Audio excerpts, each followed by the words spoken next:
Hello students of class 12th, welcome to all of you. This is the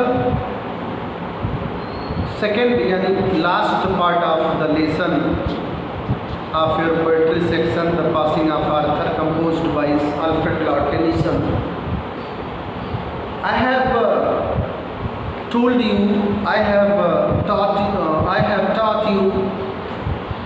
lest one good custom should corrupt the world, lest कि कहीं ऐसा ना हो one good custom, एक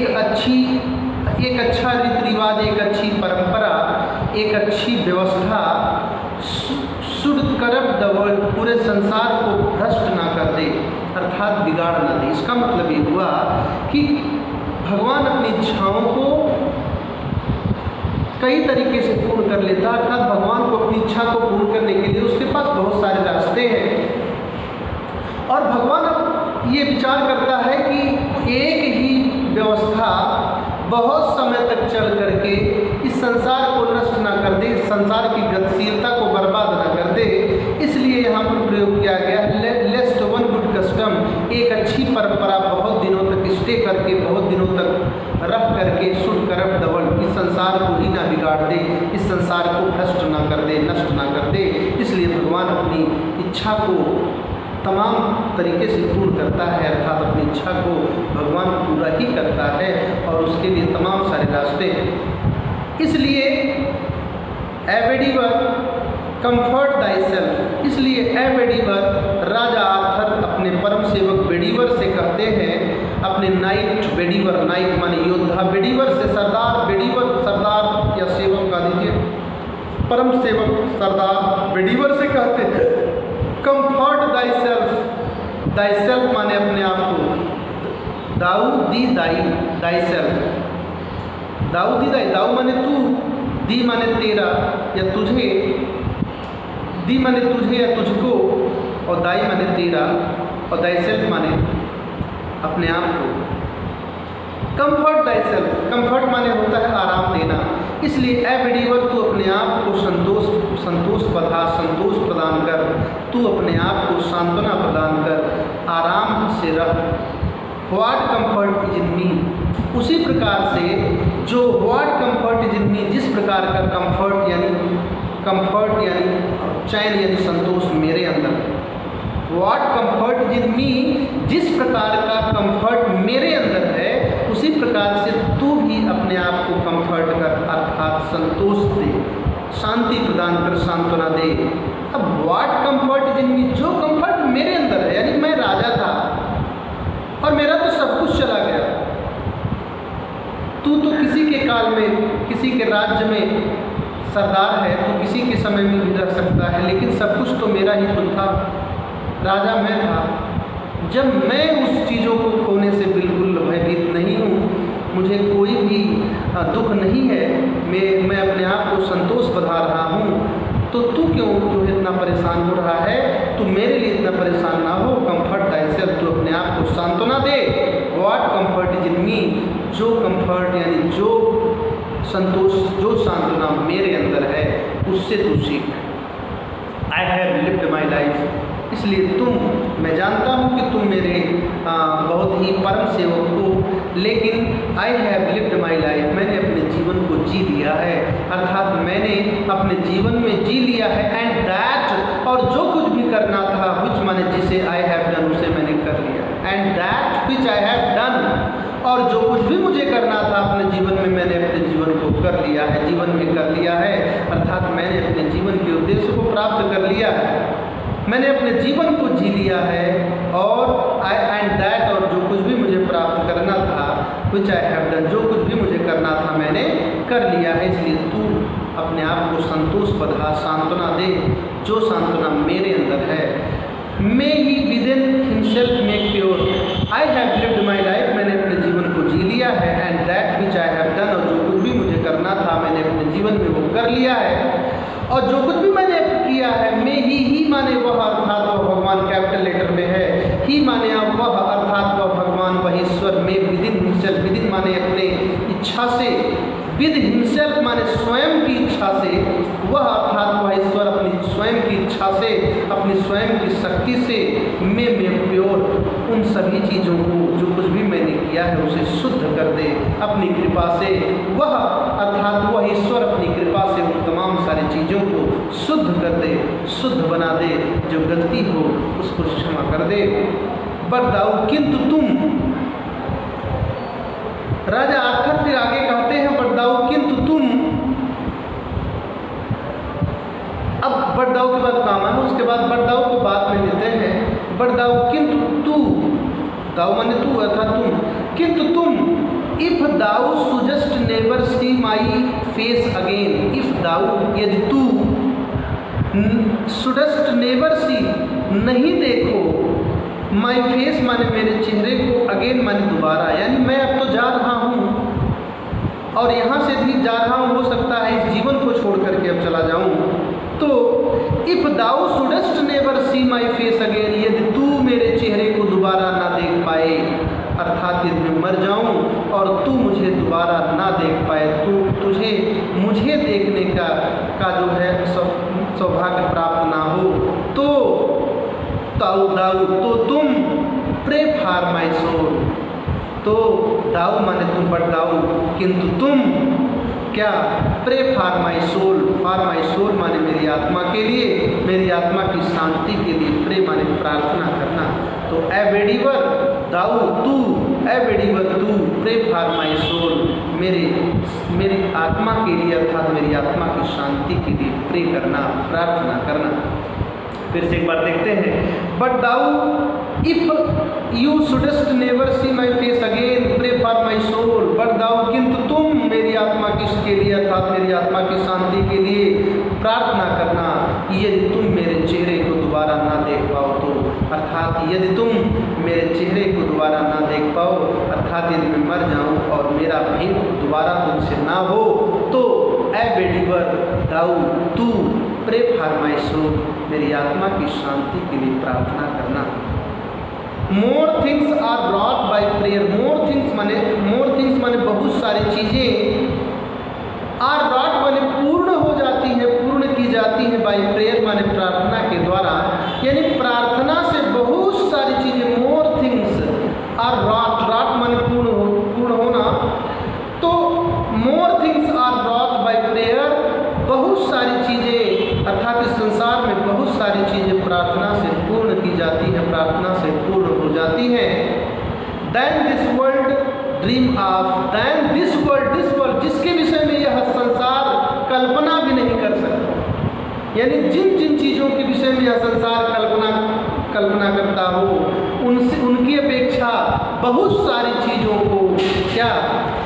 प्रार्थना के द्वारा पूर्ण हो जाती हैं, पूर्ण कर ली जाती है। Wherefore इसलिए, wherefore यानी therefore यहाँ पर, wherefore इसलिए O Bedivere let thy voice, दाई माने तेरे, वॉइस माने आवाज़ को, राइज माने उठा, लाइक अ फाउंटेन, एक फाउंटेन की तरह अर्थात एक फव्वारे की तरह, इसलिए wherefore इसलिए O Bedivere let thy rise like a fountain for me, इसलिए तू अपनी आवाज़ को मेरे लिए ऊपर की तरफ फाउंटेन की तरफ उठा, अर्थात जिस प्रकार से ए बेडीवर, जिस प्रकार से एक फाउंटेन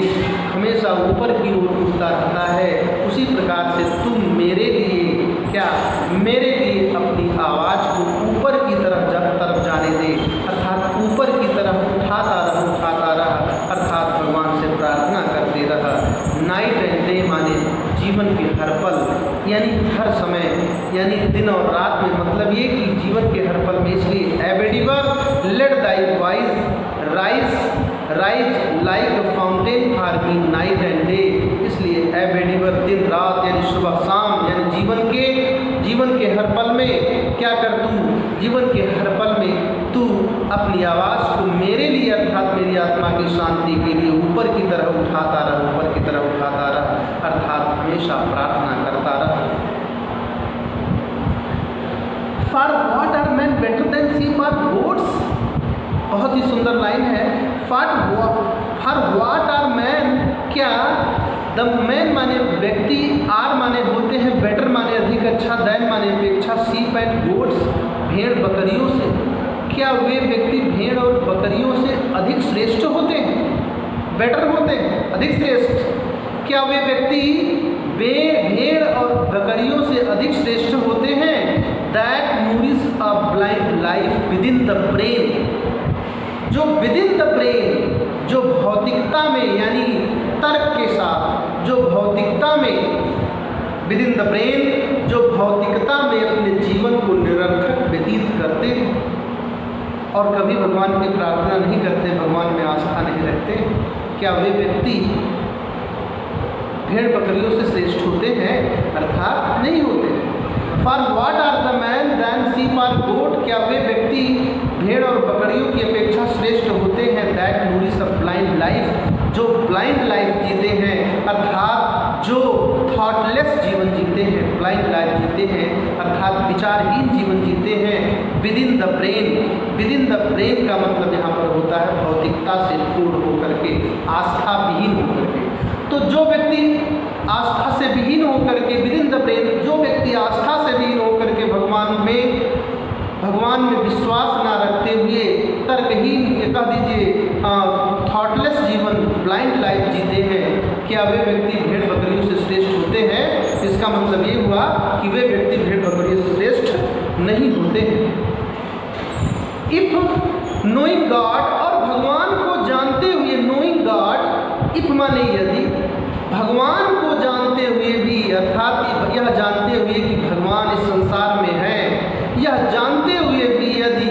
दे माने वे, लिफ्ट माने उठाते हैं, नाट माने नहीं, हैंड्स माने हाथों को, आप प्रेयर माने प्रार्थना के लिए, और भगवान को जानते हुए भी यदि वे लोग यानी मनुष्य क्या अपने हाथों को नहीं उठाते हैं प्रार्थना के लिए, अर्थात अपने हाथों को प्रार्थना के लिए नहीं उठाते हैं, अपने हाथों को नहीं जोड़ते हैं प्रार्थना के लिए। बोध फॉर देमसेल्फ, बोध माने दोनों के लिए, किसके लिए? देमसेल्फ, अपने आप के लिए, एंड दोज, और उनके लिए, हु कॉल देम फ्रेंड, जिन्हें वे मित्र कहते हैं, उनके लिए यानी अपने लिए, एंड और दोज, और उनके लिए, हु कॉल देम फ्रेंड, जो उन्हें मित्र कहते हैं। तो यहाँ पर क्या बात हुआ? बात यह है कि नोइंग गॉड, यदि भगवान को जानते हुए, दे माने वे lift not hands of prayer, यदि भगवान को जानते हुए भी, अर्थात यह मानते हुए कि भगवान इस संसार में है, ईश्वर इस संसार में है, यह जानते हुए भी यदि वे, अर्थात वे मनुष्य क्या प्रार्थना के लिए अपने हाथों को नहीं उठाते हैं, बोध फॉर देमसेल्फ, दोनों के लिए, किनके लिए? देमसेल्फ माने अपने स्वयं के लिए, एंड दोज, और उनके लिए, हु कॉल देम फ्रेंड, जिन्हें वे और उनके लिए जो उन्हें मित्र बुलाते हैं। फॉर सो द होल, तो क्या वे, अर्थात तो क्या वे व्यक्ति, बेटर देन शीप आर गोट, तो क्या वे व्यक्ति भेड़ और बकरियों से श्रेष्ठ हैं? तो यहाँ पर लेखक के कहने का मतलब है, कवि के कहने का मतलब है कि वे व्यक्ति भेड़ बकरियों से श्रेष्ठ नहीं हैं, जो ब्लाइंड लाइफ जीते हैं, भौतिकता के सहारे भौतिकवादी होकर के ब्लाइंड लाइफ यानी निरर्थक जीवन जीते हैं। और इस प्रकार वे व्यक्ति श्रेष्ठ नहीं होते हैं जो भगवान को जानते हुए भी, समझते हुए भी प्रार्थना के लिए अपने हाथ को अपने लिए और उनके लिए जिन्हें वे मित्र कहते हैं, उनके लिए यदि वे भगवान से प्रार्थना नहीं करते हैं तो वे भेड़ बकरियों से श्रेष्ठ नहीं होते। For so the whole round earth is every way bound by gold chain about the feet of God. For क्योंकि इस प्रकार द होल राउंड अर्थ, इस प्रकार यह संपूर्ण पृथ्वी इज एवरी वे, हर प्रकार से, एवरी वे माने हर प्रकार से, हर तरीके से, इस प्रकार यह संपूर्ण पृथ्वी हर तरीके से, आर इज बाउंड माने बंधा हुआ है, बाय द गोल्ड चेन्स माने सुनहरी जंजीरों से, about the feet of God, भगवान के पैरों से। इस प्रकार यह संपूर्ण संसार भगवान के पैरों से सुनहरी चेन के माध्यम से बंधा हुआ है। ये थॉट जो है, ये थॉट क्रिश्चियंस की थॉट है। क्रिश्चियंस में ये मान्यता है कि ये पूरी की पूरी, पूरा का पूरा पृथ्वी क्या पूरा ब्रह्मांड भगवान के यानी ईश्वर के, गॉड के गोल्ड चेन से, सुनहरी चेन से बंधा हुआ है। इस प्रकार यह वहीं से नियंत्रित होता है। इस प्रकार से राजा आर्थर अपने परम सेवक योद्धा बेडीवर को समझाया और अंत में कहा, बट नाउ फेयरवेल, किंतु ए बेडीवर, इस समय मैं तुमसे विदा लेता हूँ। जो कुछ भी मैं जितने समय तुम मेरे साथ रहे उन चीज़ों को याद करते हुए और इस प्रकार मैं तुम्हें सांत्वना देने के बाद अब मैं तुमसे विदा चाहता हूँ। इस प्रकार तुम मुझे अंतिम यात्रा पर जाने की अनुमति प्रदान करो। इस प्रकार यहाँ पर अल्फ्रेड लॉर्ड टेनिसन का ये जो पोएम है बिल्कुल अद्वितीय है, आध्यात्मिकता से पूर्ण है। आप लोग अच्छे से पढ़िएगा, नहीं समझ में आएगा तो हम आपको फिर से बताएंगे।